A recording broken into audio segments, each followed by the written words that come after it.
Mes amis, bonjour, bienvenue sur cette chaîne des manches retroussées. Alors aujourd'hui, je voulais qu'on aborde un sujet qui est un peu complexe à première vue, mais qui, lorsqu'on l'utilise bien, peut nous dessouder de plusieurs situations très périlleuses. Alors, comme vous l'avez constaté au tableau, aujourd'hui on va parler du théorème de superposition. De quoi parle même le théorème de superposition? En fait, comme son nom l'indique, c'est un théorème qui fait en sorte que on puisse superposer deux entités dans un circuit électrique. Alors, de quoi je parle concrètement? Nous avons un circuit ici. En l'occurrence, nous avons un générateur de courant là et un générateur de tension ici. Et la question qu'on se pose dans ce circuit-ci, c'est comment pouvons-nous faire pour déterminer la tension UZ1 qui traverse l'impédance Z1? Ce que vous constatez là, c'est que l'une des particularités qu'on a émises sur notre vidéo aujourd'hui, c'est que on ne parle plus de résistance, mais on parle plutôt d'impédance. Alors, vous allez comprendre un peu plus tard dans les vidéos qui vont suivre quelle est la différence entre une impédance et une résistance et pourquoi est-ce qu'ici on peut se permettre d'utiliser des impédances au lieu d'utiliser des résistances. Alors, mais ce qui nous intéresse beaucoup plus dans cette vidéo aussi, c'est déterminer la tension UZ1 qui traverse l'impédance Z1. Ce qu'on constate, c'est qu'on a un générateur de tension et un générateur de courant. Donc le générateur de courant va imposer son courant dans le circuit électrique et il y a aussi un générateur de tension qui va imposer un courant et même une tension dans le circuit électrique. Alors comment faire pour donc déterminer la tension qui sera au bord de cette impédance-ci? C'est d'où l'importance donc d'utiliser le théorème de superposition dans ce genre de cas. Le théorème de superposition ici nous dit que on peut d'abord évacuer le générateur de courant, travailler juste avec le générateur de tension et déterminer notre tension qu'on veut, ou alors évacuer d'abord le générateur de tension et travailler avec le générateur de courant et puis déterminer la tension qu'on veut et puis jumeler ces deux tensions qu'on aura trouvées là et déterminer la tension finale, d'où la superposition. Donc, on évacue d'abord le courant, on travaille avec la tension, on trouve la tension là, et ensuite on évacue la tension, on travaille avec le courant, on trouve la tension là, et enfin on jumelle les deux d'une manière un peu subtile, et puis on détermine le générateur ou la tension qu'on veut. Alors, commençons donc par déterminer la tension bonne de Z1. Et la première étape ici, comme je vous l'ai dit, c'est d'évacuer l'une des entités là. Commençons donc par évacuer le générateur de courant. Comment donc faire pour évacuer un générateur de courant dans un circuit électrique? La méthode à connaître et à mémoriser, c'est pour évacuer un générateur de courant dans un circuit électrique, on le remplace toujours et toujours par un court-circuit. Ça veut dire qu'un coupe-circuit, pardon. Ça veut dire qu'un coupe-circuit, ça veut dire qu'on remplace le générateur de courant par un interrupteur ouvert. Allons-y donc, faisons-le avec le schéma équivalent. Le schéma équivalent va nous donner qu'on remplace le générateur de courant par un circuit ouvert, un interrupteur ouvert, qui est représenté par ce symbole-ci. Et on réintroduit toutes les impédances de notre circuit comme il se doit. Alors là, on aura une impédance Z1 qui est là, une impédance Z4 et notre générateur de tension qu'on n'a pas touché. Il y aura toujours une tension E dans le circuit.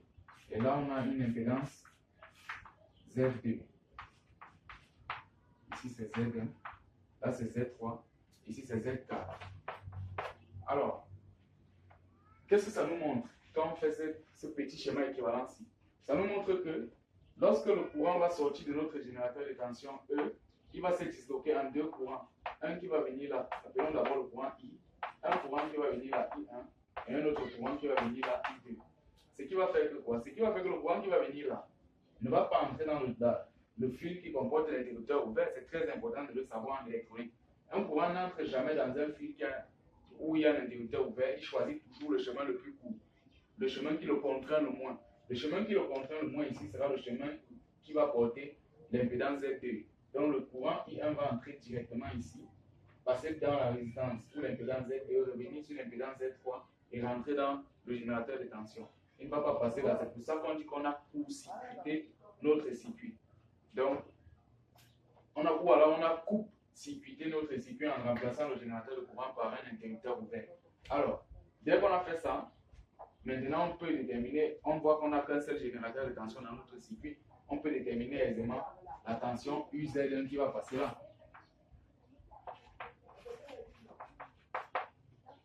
Alors, déterminons donc la tension UZ1 ici. On voit que pour déterminer cette tension UZ1 là, UZ1 sera égal à Z1 multiplié par I1. Or, ça c'est la loi d'Ohm tout simplement.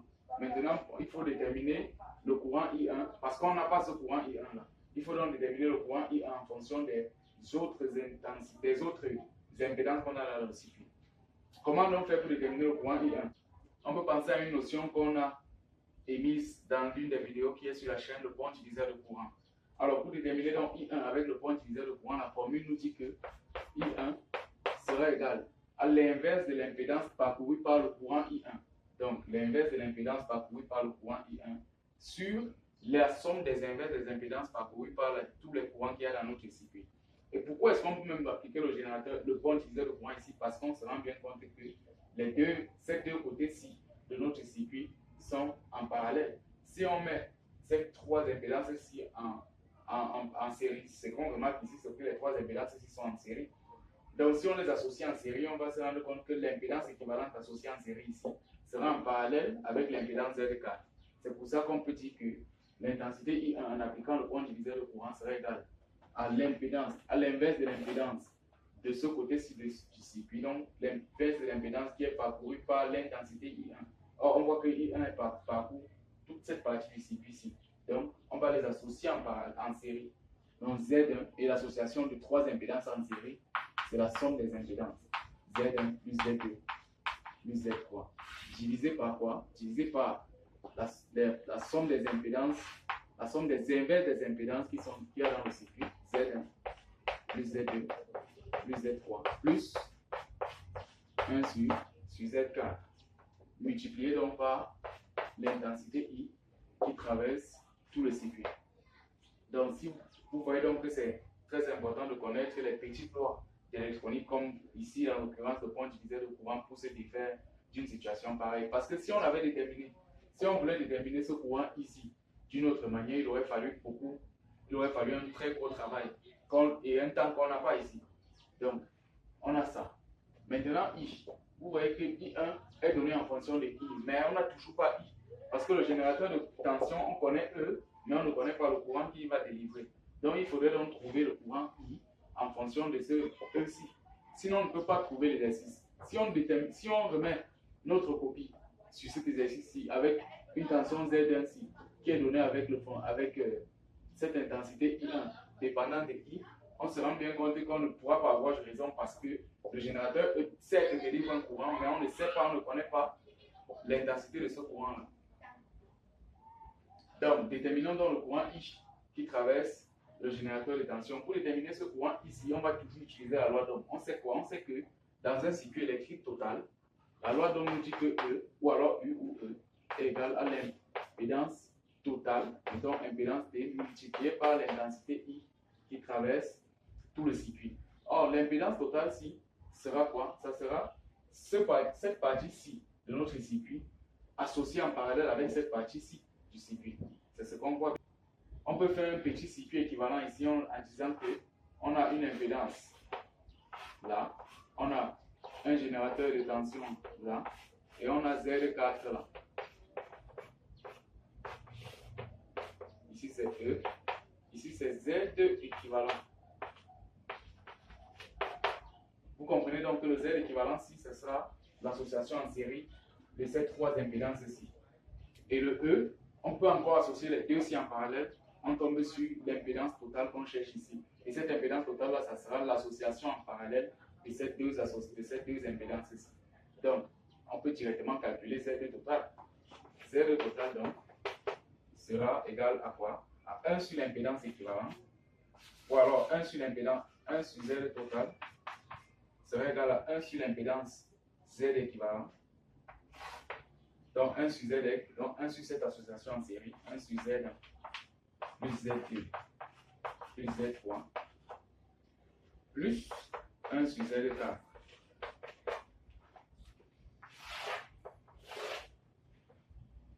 Ce qu'on voit, c'est qu'on a 1 sur Z total. On veut I. Tirons donc I directement ici, on aura que I sera égal à 1 sur Z total. en fait, ça égale à E multiplié par 1 sur Z total. Donc, 1 sur Z total qui est là, on peut le remplacer par ça directement.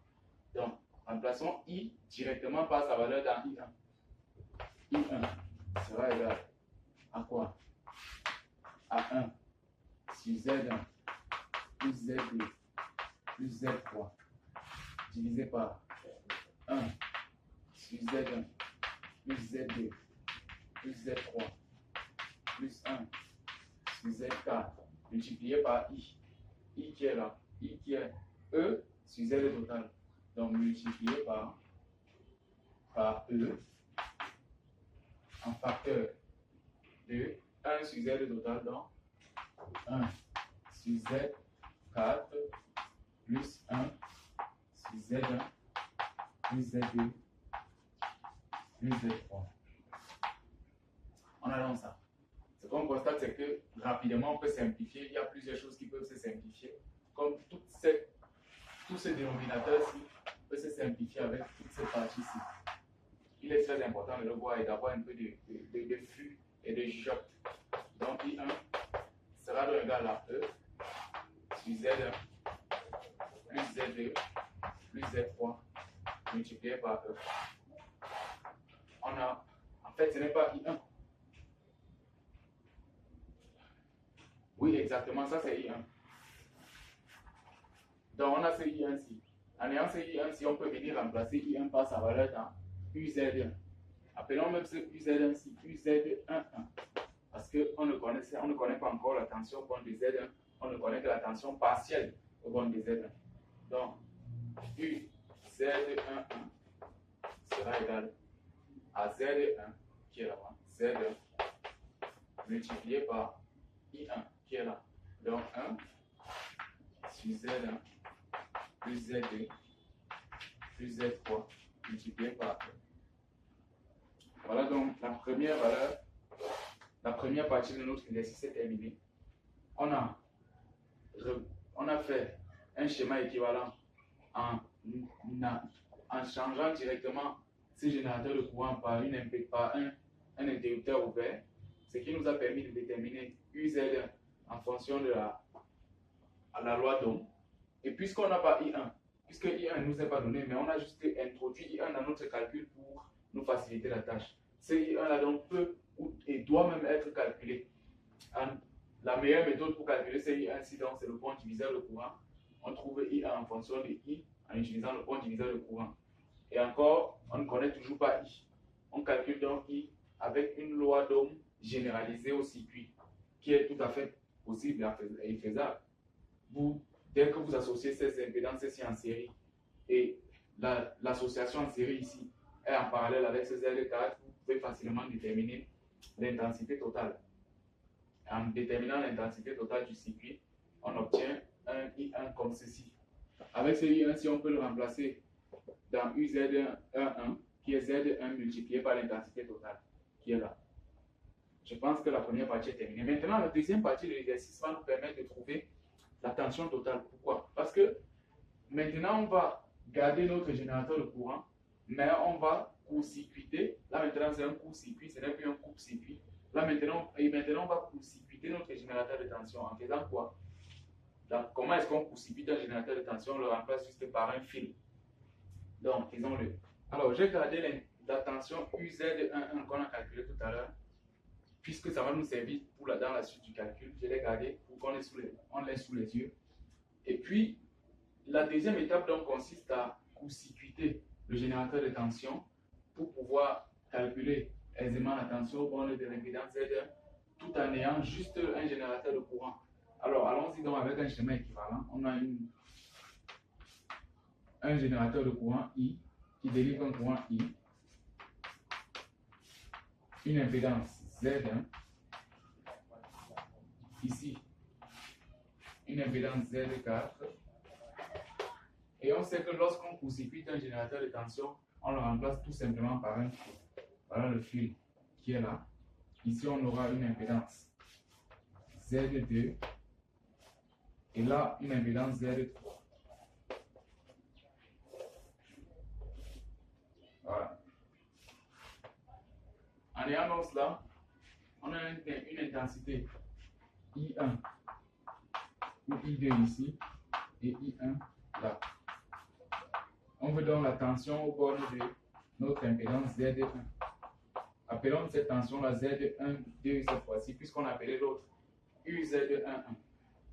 Alors, ce qui est subtil à savoir ici, c'est que dans un circuit pareil, où on a court-circuité le générateur de tension, le courant I1 qui va venir là ne va plus venir entrer dans l'impédance Z4 parce que l'impédance Z4 lui empêche ou alors annule l'effet du courant sur le circuit.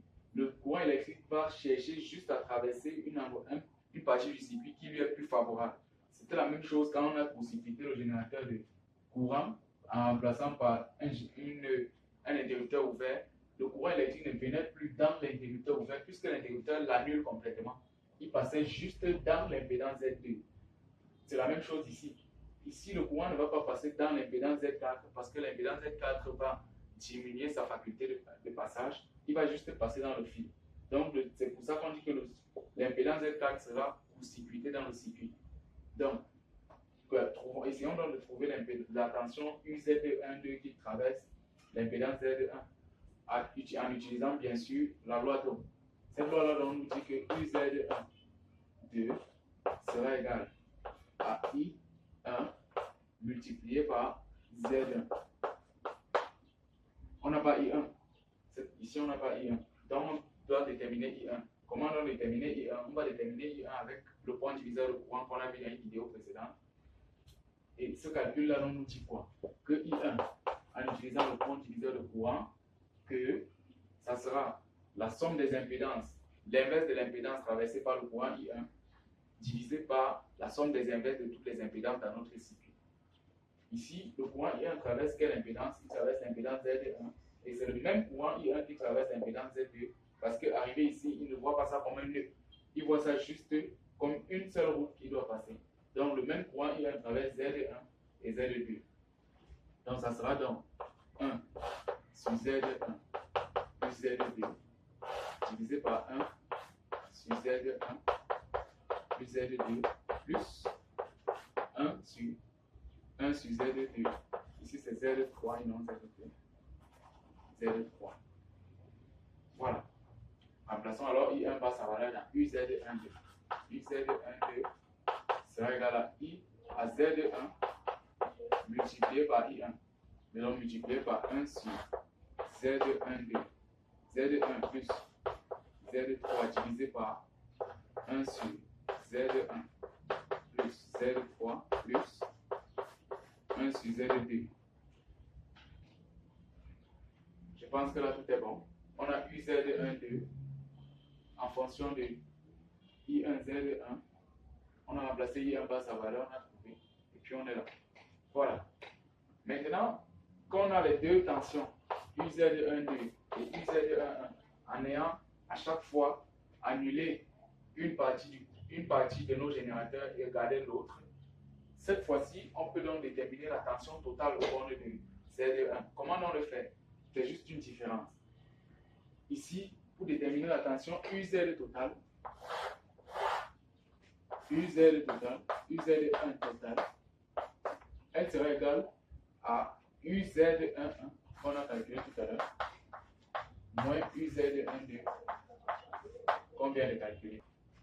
UZ12 sera donc égal à ceci, UZ11, Z1 multiplié par 1 sur Z1 plus Z2 plus Z3 multiplié par 1 moins UZ12 qui est là, donc moins Z1 multiplié par 1 sur Z1 plus Z3 divisé par 1 sur Z1 plus Z3 plus 1 sur Z2.